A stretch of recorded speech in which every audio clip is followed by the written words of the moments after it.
하나님 말씀은 잠언서 29장 16절입니다.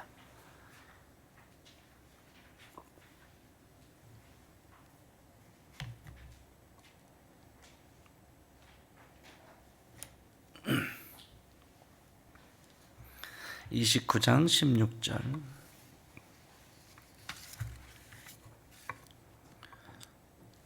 한 목소리로 함께 봉독합니다. 시작. 악인이 많아지면 죄도 많아지나니 의인은 그들의 망함을 보리라. 아멘. 악인이 많아지면 뭐가 많아진대요? 죄가 많아진다. 왜 죄가 많아질까요? 하나님과 상관이 없기 때문에. 하나님과 상관이 없는 자들이기 때문에 말씀 앞에서 떨질 않습니다. 그래서 죄가 더 많아지죠. 이 세상에 진짜 하나님을 사랑하고 하나님의 말씀 앞에 순종하면 법이 필요가 없죠. 그런 사람들로만 이 세상에 있다고 하면 세상엔 법이 필요가 없어요.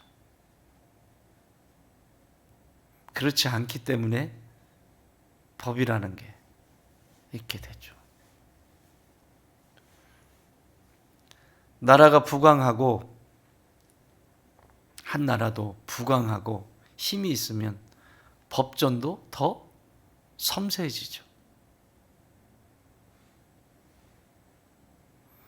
왜냐하면 자신들의 복지를 위해서, 안녕을 위해서 안전해야 되기 때문에 더 섬세할 수밖에 없겠죠.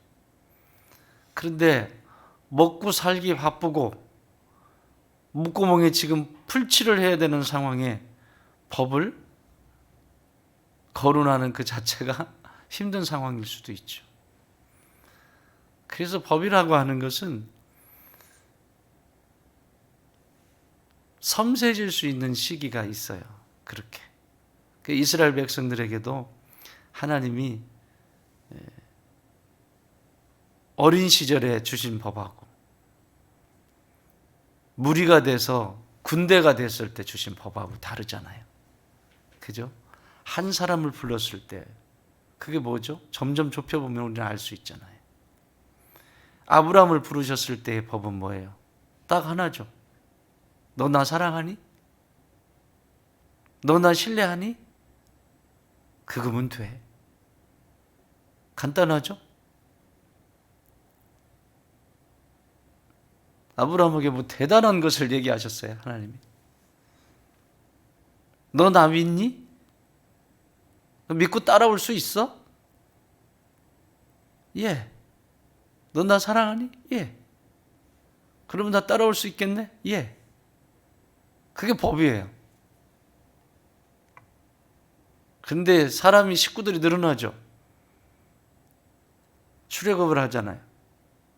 사람들이 늘어나요.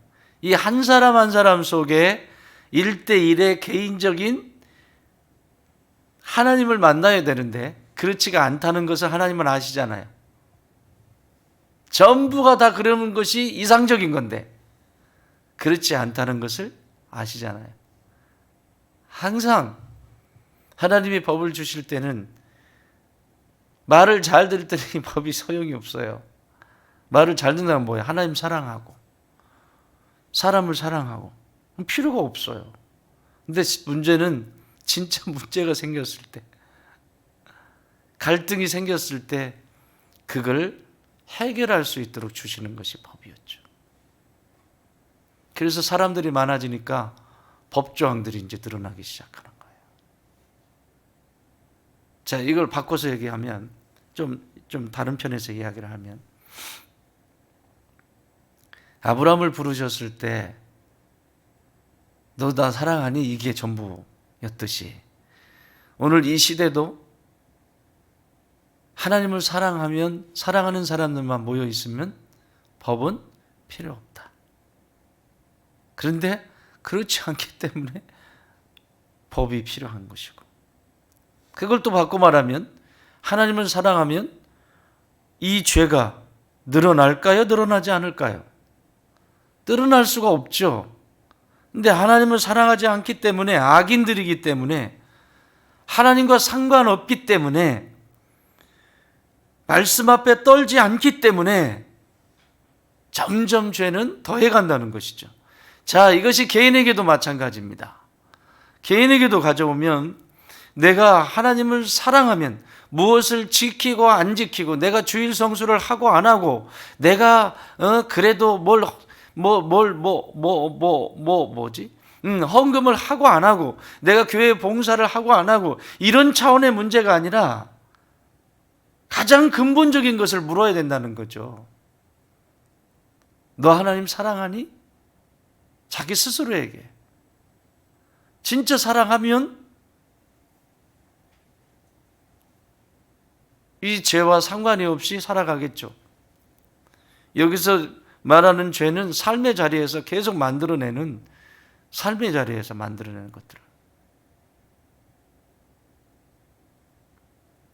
그런데 예수님을 사랑하지 않으면 어둠이 점점 밀려오죠. 더 쉽게 말씀드려요. 이렇게 여러분 새벽에 하나님을 얼굴을 구하고 은혜를 구하고 그 하나님의 생명과 맞다 늘 같이 하고 싶고 이렇게 하시잖아요. 자, 이렇게 할 때는 약발이 좀 어떻든가요? 약발이 좀 있지요? 있대요. 저 고개를 그렇게 크게 있대요. 그런데 한 일주일, 이렇게 기도하시는 분들 한 일주일만 기도하지 않고 기도 자리에 없어 보세요.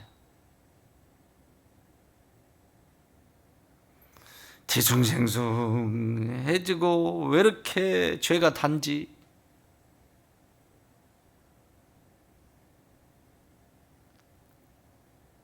그거예요, 그거.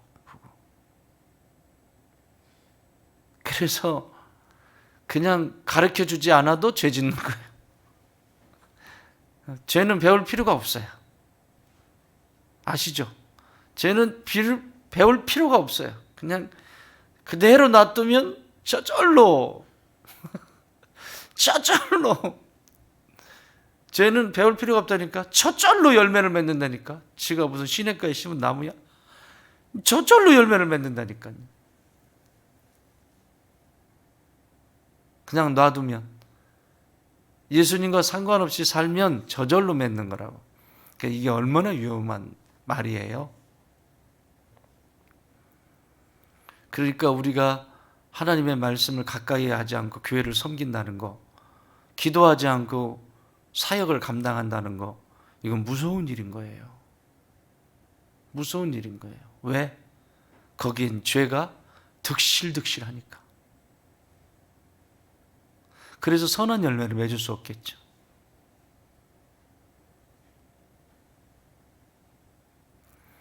그래서 이사야서 66장 2절에서 이렇게 말씀하세요. 이런 사람들을 하나님이 돌보아 주신대요. 그러니까 하나님은 사랑이셔. 물론 사랑이세요.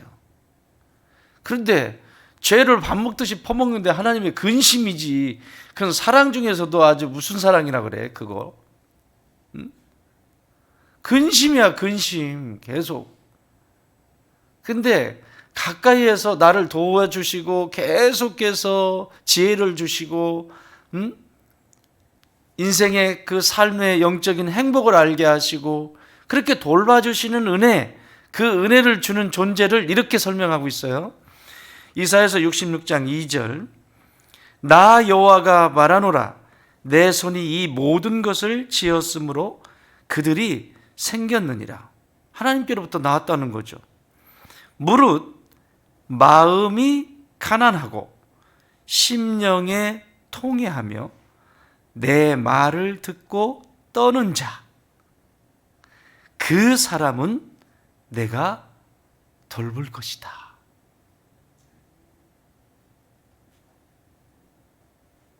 뭐 하는 자? 조건이 있죠. 첫 번째, 마음이 가난한 자. 여러분, 하나님은 교만한 자를 무지무지 싫어하십니다.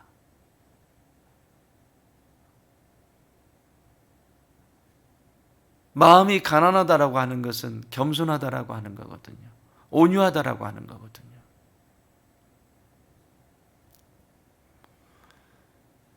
그래서 천국을 살게 돼요. 심령이 가난하기 때문에.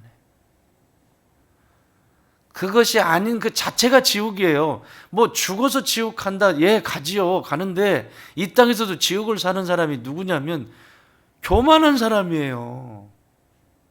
오만한 사람. 하나님 없이도 잘 되고 잘 하는 사람. 세상적으로 말이에요.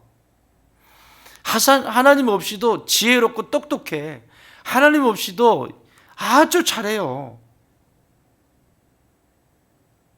그런데 마음이 가난하지 않아. 하나님의 돌봄 속에 있지는 않다.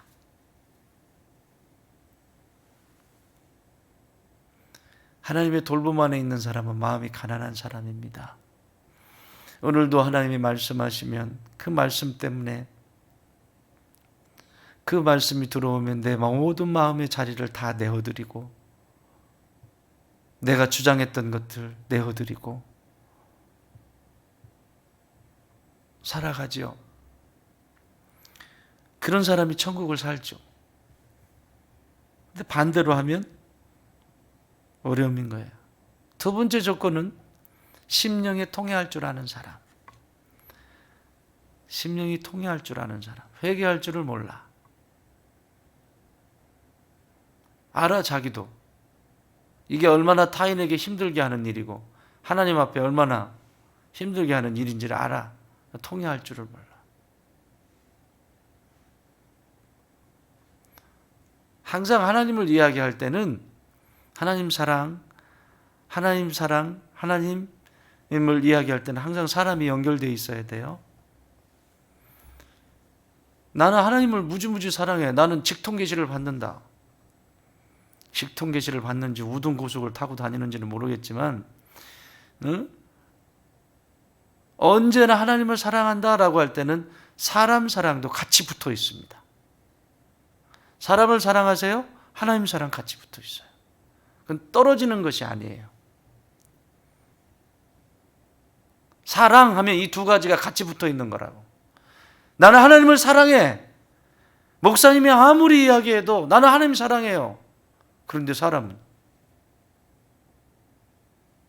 그건 심령이 통해할 줄 모르는 사람.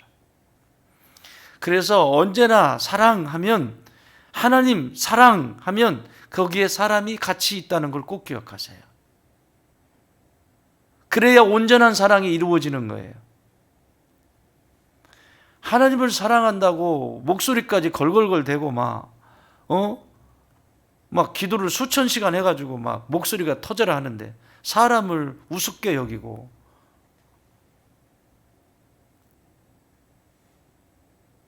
잘못된 거예요. 성경은 우리에게 그렇게 가르쳐주고 있지 않아요. 하나님 사랑하는 것, 사람 사랑하는 것이 똑같아요. 하나님 사랑하는 만큼 사람 사랑할 수 있게 돼 있고요. 사람 사랑하는 만큼 하나님의 사랑의 넓이와 깊이를 알게 돼요. 사람을 함부로 하면 하나님도 함부로 하는 거예요. 정확히 말하면 하나님을 모르고 있는 거죠. 그렇죠? 그래서 두 번째 하나님이 돌봐주는 사람 두 번째의 모습은 심령이 통해할 줄 아는 사람. 하나님 저 또 실수했어요. 실수할 수 있잖아요. 어떻게 해요?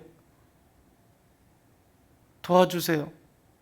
그러면 하나님이 지혜를 주실 거고 길을 열어주실 거고. 우리 교회는 교회 앞에 무리를 일으키거나 어려움을 겪으면 뭐 하라고 그랬지? 떡해서 나눠 먹고 떡해서 앞에 나와서 회중들 앞에 나와서 제가 교회 속에 무리를 일으켜서 죄송합니다. 용서해 주십시오. 이렇게 하면 어둠은 다 거친다고 그랬어요. 그렇죠? 근데 그걸 통회하지 않고 회개하지 않으면 그건 여전히 살아서 그 악은 여전히 살아서 누비고 다닙니다. 죽질 않아요. 내가 용서를 구한다는 건 통회한다는 거거든요. 회개한다는 거거든요. 내가 죽으면 걔도 죽어. 따라합시다. 내가 회개하면 내 죄도 죽는다. 내 죄도 죽게 돼 있어요. 그래서 이 회개가 이렇게 중요한 거예요. 떡해서 나눠 먹었어요. 그리고 제가 교회 속에 무리를 일으켜서 죄송합니다. 그러면 회중들은 괜찮습니다. 용서합니다. 받아들이고 박수. 와. 더 이상 그것은 영향력을 잃게 되고 그리고 죄는 죽게 돼 있습니다.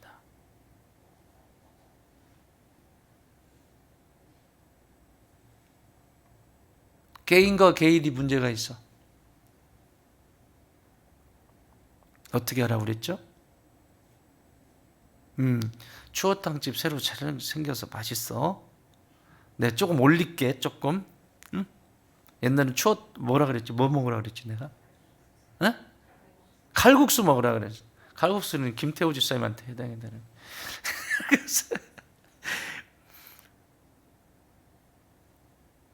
그래, 칼국수가 보편적이다. 그냥 칼국수를 하자. 추어탕. 개인과 개인의 어려움이 있어. 불편한 마음이 조금이라도 있어. 조금이라도 뭔가 불편해. 그러면 반드시 칼국수 한 그릇 사자라. 칼국수 한 그릇 내가 사면 돼. 불편하면. 요즘은 나한테 불편한 사람이 없나? 칼국수 사겠다는 사람이. 개인의 문제는 칼국수 한 그릇 먹고 내가 이랬다고 미안하다고. 그러면 그 죄는 더 이상 영향력을 갖지 못해요. 근데 그냥 놔두면 이 죄는 점점 몰고 다니면서, 여러분 태풍 알죠? 태풍이 처음부터 커져요? 아니에요.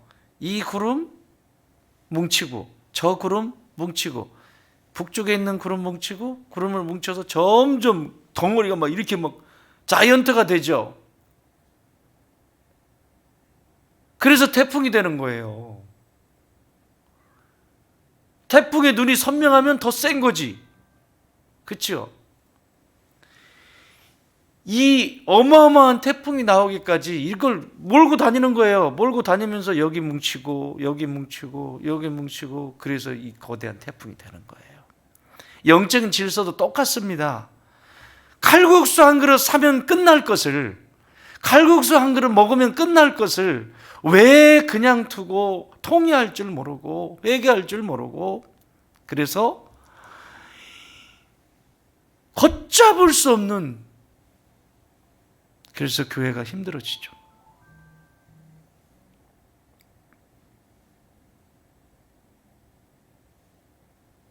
그래서 죄는 오늘 이야기한 것처럼 이 죄는 더 많아지게 되는 거예요. 악인이 많아지면 죄도 많아지니까. 마지막 하나는 뭐라고 하냐면 내 말을 듣고 떠는 자. 내 말을 듣고 떠는 자. 아무리 죄를 짓다가도 하나님의 말씀이 임하면, 그게 말씀이면 말씀 앞에 떨 줄 알아야 된다고. 영적인 감각이 영혼이 죽어버렸어요. 아무리 폭포수 같은 말씀이 쏟아져도 영혼이 울림이 없고 떨림이 없어. 이건 심각합니다. 이거는 영적인 사람 취급을 할 수가 없어요. 이거는 바로 중환자실로 빨리 보내야 돼요. 이거는.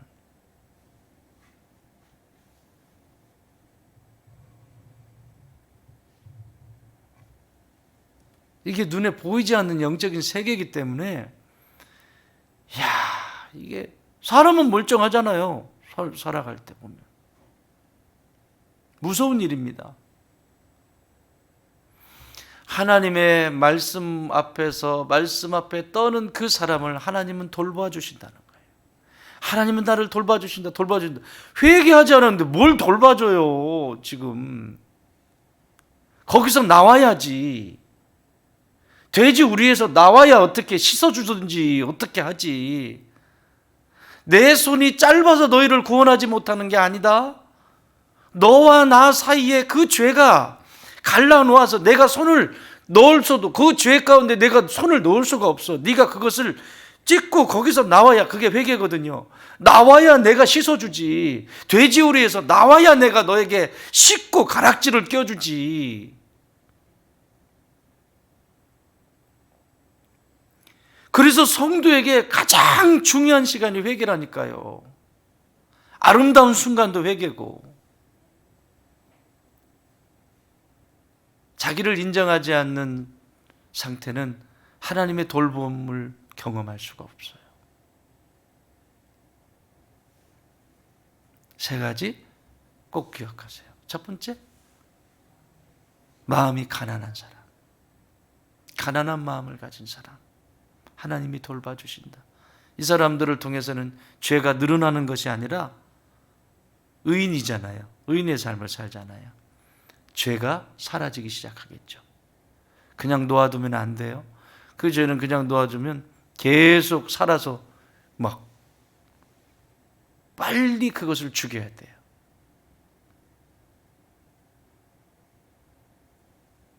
그 청교도 신앙에 영향력을 주었던 존 오웬의 죄 죽이기라고 하는 책이 있어요. 두껍지 않아요? 우리 거기 있나? 성도는 꼭 읽어봐야 될 책이에요. 죄가 뭐냐? 그분은 그냥 밖에 있는 분들은 제껴놓고 성도 안에, 그리스도 안에 있는 그 죄에 대한 얘기를 해요. 그 죄가 죽지 않고는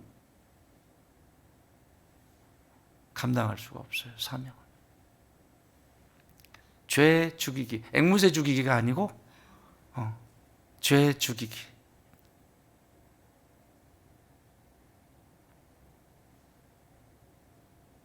아주 구체적으로 그 안에 그 근본적인 것들을 터치해요.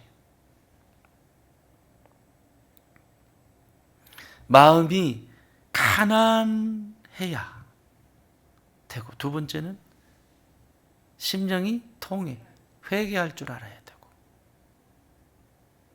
마음이 가난해야 되고, 가난한 사람, 그리고 회개하는 사람, 세 번째 말씀 앞에 떠는 사람. 다시 말하면 말씀을 말씀으로 받는 순종하는 사람, 복종하는 사람. 이 사람을 하나님은 돌보시고 그와 함께 동행하시며 일을 하시는 거예요. 죄를 퍼질러 먹으면서 하나님은 내 편이야, 하나님은 나를 사랑하셔. 사랑하시죠.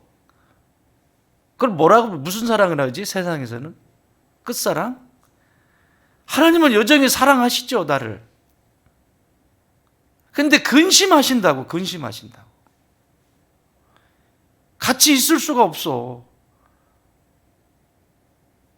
아니 썩었는데 그 썩은데 자꾸 물 부으면 뭐해요? 갈아야죠. 다시 엎고 깨끗하게 씻어서 다시 담아야죠. 그래서 시편 기자는 시 37편 36절에서 이렇게 시 37편 34절에서 이렇게 말씀하세요. 여호와를 바라고 그의 도를 지키라. 그리하면 네가 땅을 차지하게, 너에게 네가 땅을 차지하게 하실 것이라. 악인이 끊어질 때에 네가 똑똑히 볼 것이다. 사랑하는 여러분, 오늘도 여러분의 삶의 자리가 의인의 자리가 되기를 바라고, 가난한 자리가 되기를 바라고, 회개의 자리가 되기를 바라고, 그리고 말씀이 말씀되어지는 자리가 되셔서 세상에 법이 없어도 하나님이 살아계시기에 사랑하며 섬기고 살아가는 축복의 달이 되길 주의 이름으로 축원합니다.